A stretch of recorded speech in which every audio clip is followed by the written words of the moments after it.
Hi everybody, welcome to A Godly Home. Today we are going to be making peanut butter cup pie in honor of my mother-in-law's birthday. Alright, so you have two choices on the crust. You can either buy the Oreo crust like this, which is great. That's what I'm using for my mother-in-law because you get the disposable plate and the cover for taking it places. And this is a little over $2 a crust, but you also get the crust. So I'm good with that. She would prefer to be able to throw it away than to have to wash the pie plate, so this works out good. Now what I do with this though is I set my oven to 350 degrees. And I put this crust in there for a few minutes, and what that does is that firms that crust up to where it's not going to get soggy with the filling. And they used to tell you to do that on the package back in the 80s, and I do not believe that they do now. If they do, then I can't see where they tell you to do that, but that's what I do anyways. Unless it's here on the back. Let's see. Oh, it says for crispier crust on the back here. Brush with a beaten egg white and bake unfilled crust at 375 for 5 minutes.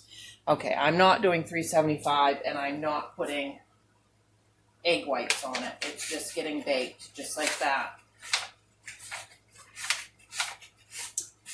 When I start to smell it, it's coming out. That's how I'll know when it's been in there long enough. Okay, now make sure you get the glue off the cover.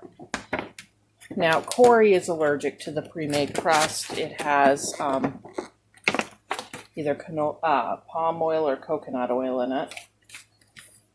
Let me look.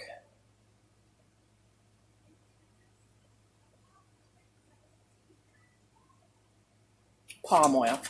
Okay, so I'm making a homemade crust for the one that we're keeping at home.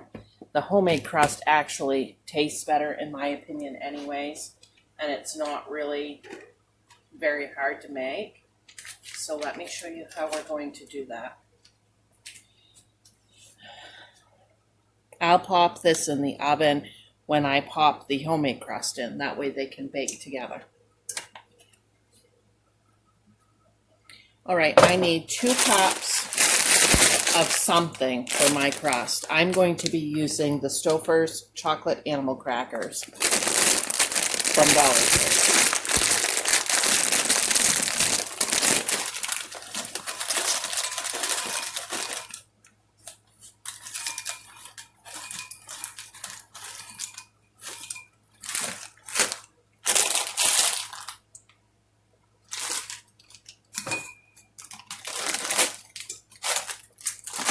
All right, and then I've got just a used bread bag here that I've shaken really well to get any bread out of it.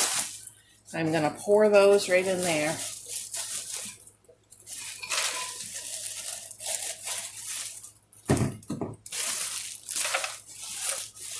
And then I'm just going to take my rolling pin and start crushing.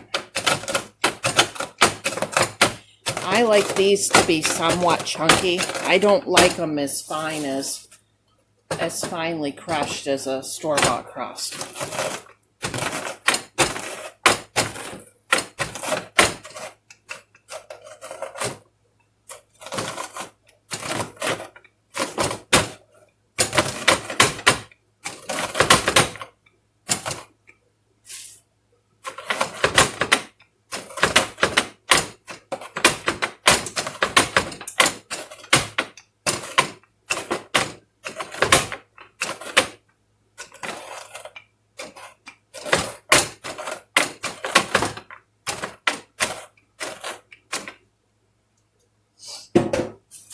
Okay, we're going to go ahead, pour them right back in.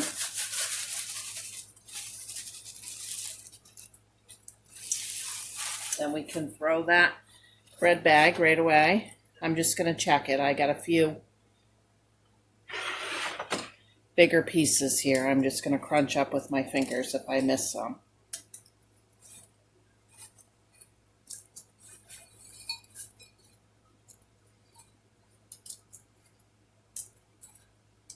These are great to eat on their own too. I always keep some of these in food storage.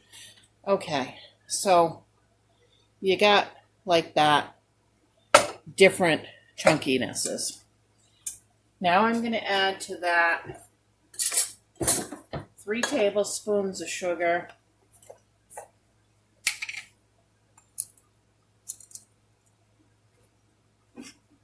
I'm not officially measuring here. It's to taste.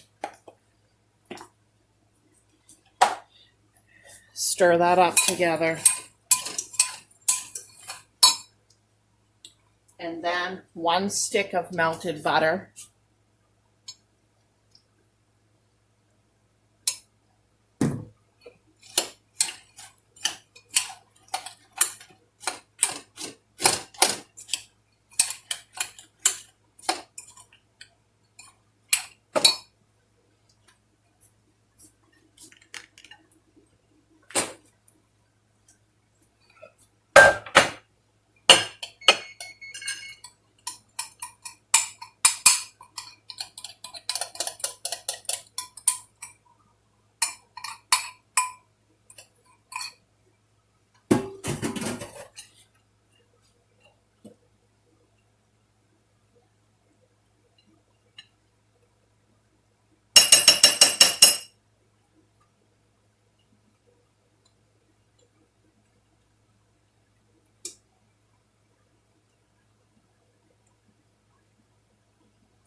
Okay, now this is going to go into the oven for 10-15 minutes.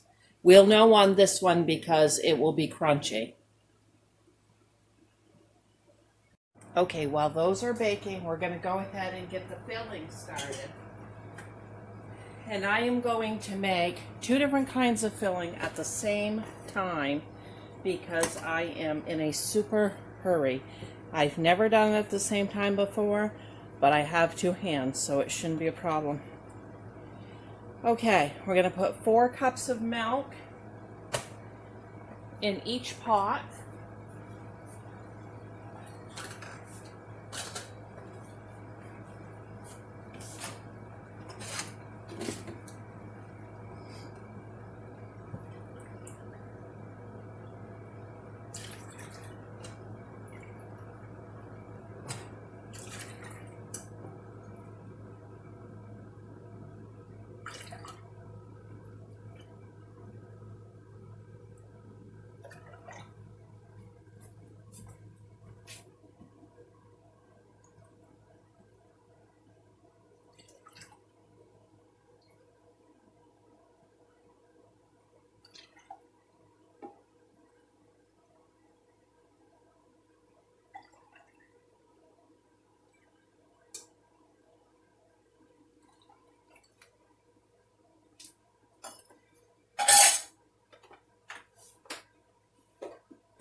Okay, we're going to turn each pot on medium.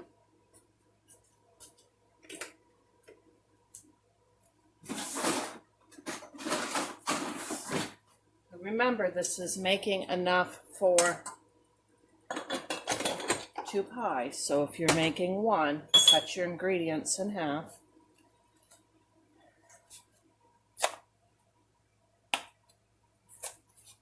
Okay, now I've got the Jell-O Cook and Serve, chocolate, 2 boxes of it. Now, I prefer homemade cooked pudding, but my husband's family does not, so I'm using the box. You can do it either way, either homemade chocolate pudding or making these boxes. but you definitely want the cook and serve. Do not try to do this with instant.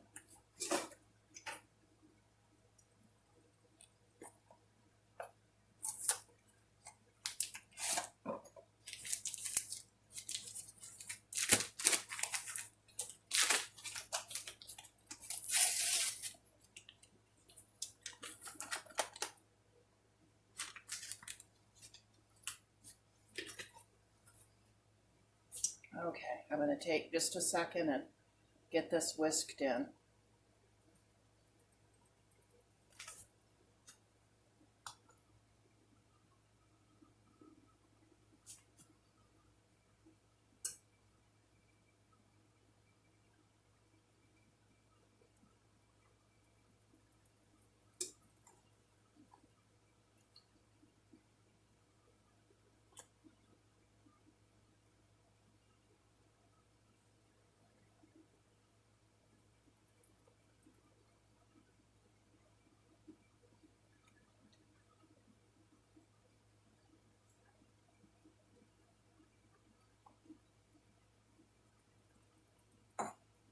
Okay, now in the other pot, I'm putting in 2 boxes of the cook and serve vanilla pudding. Once again, if you prefer homemade pudding, then go ahead and make a batch of homemade vanilla pudding.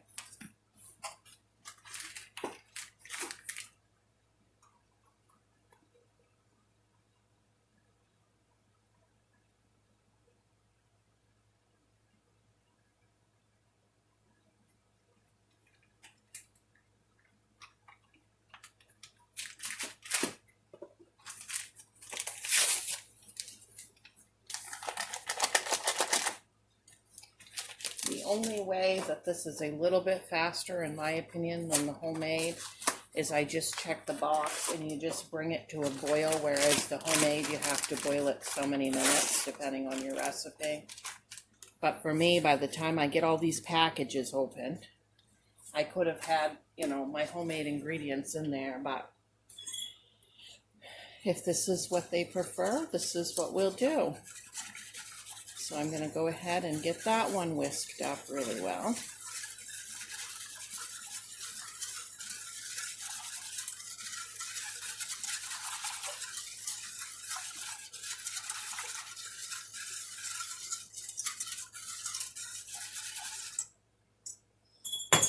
Okay, now I don't keep the whisk in there once I know everything is super whisked and there's no chunks. I switch to a wooden spoon because I find that the wooden spoon helps it from sticking and burning on the bottom. And even if you stir it nonstop, sometimes a little film wants to stick to the bottom.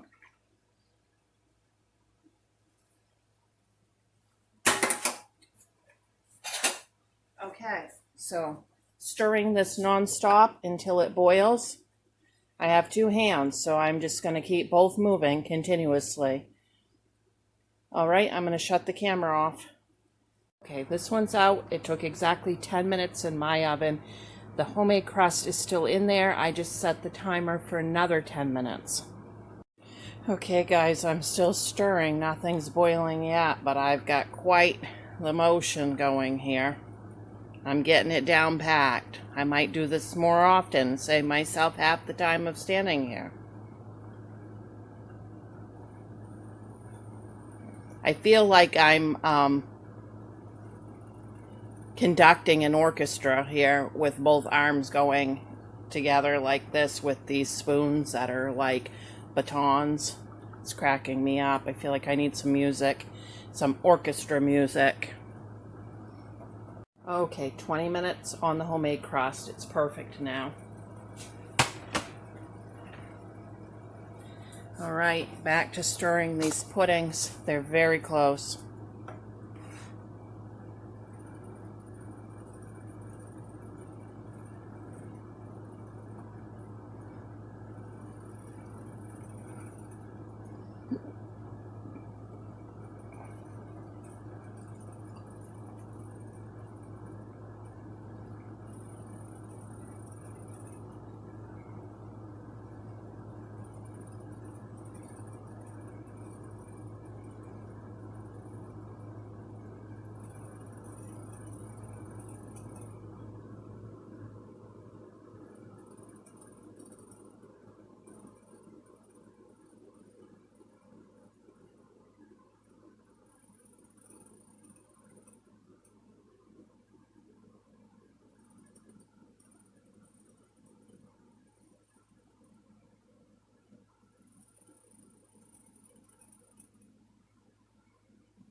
Chocolate is starting to bubble just a little bit.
They're bubbling a little bit, but we want these to a full boil.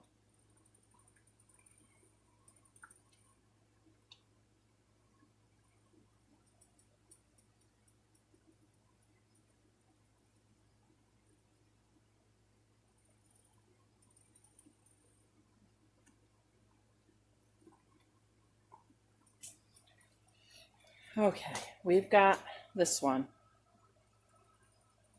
Okay, let's do a full boil. We're going to go ahead and shut that off and add our peanut butter to it.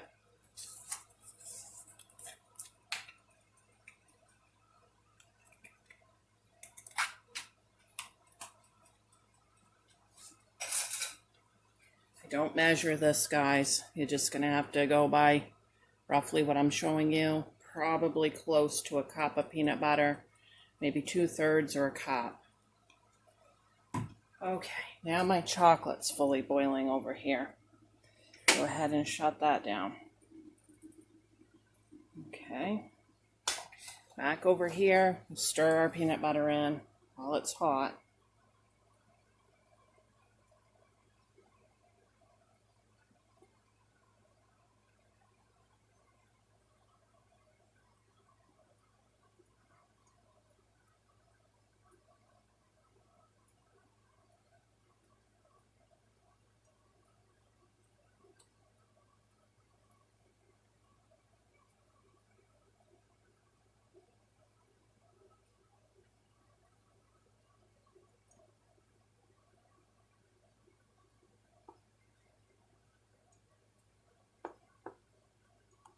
Make sure that peanut butter is all melted and stirred in there good.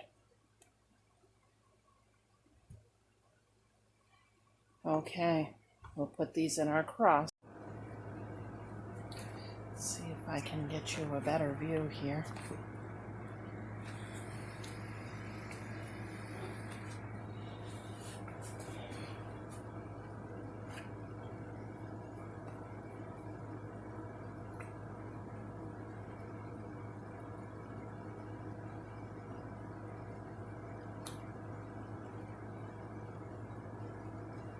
Okay, and then I'm just pouring the other half in the other crust here. I don't really have hands enough to move everything around and show you. It's the same deal, just a different crust.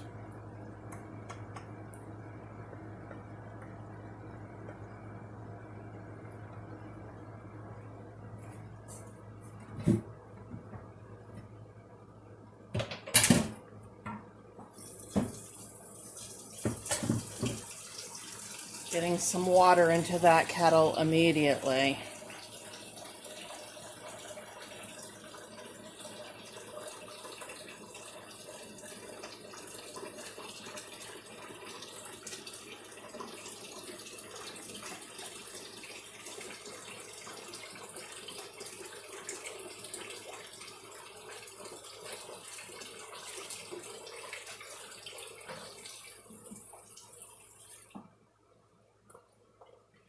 Okay, we're gonna let these cool at least until the steam stops rolling off of the chocolate pudding before we try to add the vanilla pudding on top of that. Okay, if I was not able to have sugar or carbs, I would get the Cook and Serve sugar-free pudding, and I would do this without the crust, and I would layer it into those dessert dishes, those clear glass ones, or little half-pint mason jars, and oh my goodness, this is so good. My mother has a tendency to garnish the top of this with peanut butter cups. You can do that if you want to. I do not like that because I think it makes it too rich and takes away from the taste of the pudding tasting like the peanut butter cup. She also puts the whipped cream on top after everything cools over the whole pie, and I don't because it gets wet, like if you're not going to eat it all that day. So while we're waiting for this pudding to cool just a little tiny bit, I'll show you what I'm doing.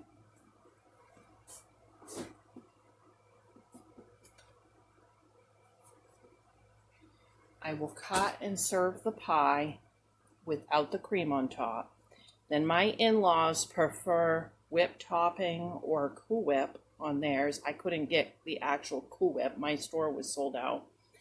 And I like whipped cream on mine. So I have a can of squirty whipped cream that I will be putting on mine, my individual piece, you know, when I eat it. All right, now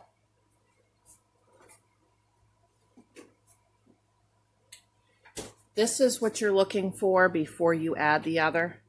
That cooked pudding will make a skin on top, and there's no steam coming off, and you can see there's a skin there, as opposed to this one that's still steaming and there isn't a skin. All right, now let's go ahead. Someday I'll get camera skills. I'm so sorry. And add half of this pudding to this pie. I'm having to stir it again where it's set a minute, which is fine.